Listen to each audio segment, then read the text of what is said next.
നാളായിട്ട് എവിടെയും പോയില്ലേ എന്ന് ചോദിക്കുന്നവരോട് ദേ ഞങ്ങൾ പോയിക്കൊണ്ടിരിക്കുകയാണ്. ഇത് ന്യൂ ഇയറിന് അന്ന് പോയതല്ല കേട്ടോ. അത് ഡിസംബർ 31 പോയതാണ്. 2025 ഞങ്ങൾ ഈ യാത്ര പോണത്. പക്ഷെ ഞാൻ ഈ വീഡിയോ ഇടുന്നത് 2026 എന്താലേ. അപ്പോൾ ഞങ്ങളിങ്ങനെ പോവാൻ കേട്ടോ. അപ്പോൾ എങ്ങടെ പോണേന്നൊന്നും പ്രത്യേകിച്ച് ഒരു പ്ലാനൊന്നും ഉണ്ടായിരുന്നില്ല. അപ്പോൾ സുധേട്ടൻ പറഞ്ഞു നമുക്ക് എന്നാൽ മേലെ പോവാം. ഞങ്ങൾ ഈ മേലെ എന്ന് പറയുന്നത് എവിടെയാണെന്നറിയോ? നാടുകാണി വഴി ഊട്ടി റോഡ് മൈസൂർ റോഡ് പിടിക്കാം എന്നാണ് ഞങ്ങൾ ഈ മേലെ എന്ന് പറയുന്നത്. ഞങ്ങൾ ഈ മലപ്പുറംകാർ അങ്ങനെയാണ് കേട്ടോ. ഞങ്ങൾ മലപ്പുറത്ത് എവിടെയെന്ന് കുറേ പേര് ചോദിച്ചിട്ടുണ്ടായിരുന്നു എന്നോട്. ഞങ്ങൾ മലപ്പുറത്ത് നിലമ്പൂർ എന്നൊക്കെ അറിയോ? നിലമ്പൂരാണ് ഞങ്ങൾ പ്ലേസ് എന്ന് പറയുന്നത്. നിലമ്പൂരിൽ നിന്ന് കുറച്ചുകൂടി പോരണം ഞങ്ങൾ അങ്ങോട്ട്. അപ്പോൾ നിങ്ങൾക്ക് ഈ കാഴ്ചകളൊക്കെ കാണിച്ചു തരാം എന്ന് വിചാരിച്ചു കേട്ടോ.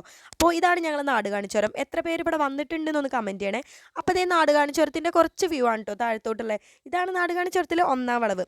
അപ്പോൾ ഇവിടുത്തെ കാഴ്ചകളൊക്കെ കണ്ട് ഞങ്ങൾ ഇങ്ങനെ കുറേ ദൂരം മുന്നോട്ട് പോയിട്ട് അപ്പോൾ ഞാൻ സുധേനോട് പറഞ്ഞേ ആന ഉണ്ട് എന്ന് പറഞ്ഞിട്ട് ഇതുവരെ ആനയൊന്നും കണ്ടില്ലല്ലോ എന്നൊക്കെ കേട്ടോ. അപ്പോൾ അത് ഈ എസ് വളവൊക്കെ ഒന്ന് കാണിച്ചു തന്നിട്ട് മേലേക്ക് കൊണ്ടുപോകുമ്പോൾ നിനക്ക് ആന കാണിച്ചു തരാമെന്ന് പറഞ്ഞേ. അപ്പോൾ അതേ ആനേനെ കാണാൻ വേണ്ടി കിട്ടുമോ ഇല്ലെന്നൊന്നും അറിയില്ല. അപ്പോൾ ഞങ്ങൾ ആനേനെ കാണാൻ വേണ്ടി ഇങ്ങനെ പോകാൻ തീരുമാനിച്ചു കേട്ടോ. അപ്പോൾ അതേ കുറച്ച് ദൂരം ചെന്ന് മൈസൂർ റോഡ് എത്തിട്ടോ. അപ്പോൾ അതേ നിൽക്കുന്നു മക്കളെ ആന. നിങ്ങൾക്ക് എന്താണ് ഇതിനെ കണ്ടിട്ട് തോന്നുന്നതെന്ന് എനിക്കറിയാം. എനിക്ക് നല്ല രീതിയിൽ കൈയും കാലും വരയ്ക്കുന്നു, മൂത്രയ്ക്കാൻ മുട്ടുന്നു, അങ്ങനെ എന്തൊക്കെയൊക്കെയോ തോന്നി. സുധേട്ടനാണെങ്കിൽ കറക്റ്റ് അതിൻ്റെ ചോട്ടിലെത്തിയപ്പോൾ വണ്ടി സ്റ്റെക്കാക്കുകയും ചെയ്തു. വണ്ടി മെല്ലെ നിർത്തിയൊക്കെ തന്നേക്ക് എനിക്ക് നീ വീഡിയോ എടുത്തോന്ന് പറഞ്ഞ് കുറച്ചും കൂടി ദൂരം ചെന്നപ്പോൾ അതേ ഒരു കൊമ്പില്ലാത്ത ആന കേട്ടോ. അപ്പോൾ ഞാൻ പറഞ്ഞത് പിടിയാനയാണ്, പെണ്ണുങ്ങൾക്ക് കൊമ്പുണ്ടാവില്ല. അപ്പോൾ സുധേട്ടൻ പറഞ്ഞു പെണ്ണുങ്ങൾക്ക് കൊമ്പുണ്ടാവുന്നു. നിങ്ങൾക്ക് എന്താ ഉത്തരം എന്ന് വെച്ചാൽ ഒന്ന് കമൻറ്റ് ചെയ്യണേ. പിന്നെ ഞങ്ങളുടെ വീഡിയോസ് പകുതി പേര് സബ്സ്ക്രൈബ് ചെയ്യണില്ല കേട്ടോ. അപ്പോൾ ഈ മാൻകൂടത്തിനെ കൂടി കാണിച്ചു തന്നിട്ട് ഞാൻ ഈ വീഡിയോ ഇവിടെ നിർത്തേണ്ടോ. ബാക്കി വീഡിയോ അടുത്ത വീഡിയോയിൽ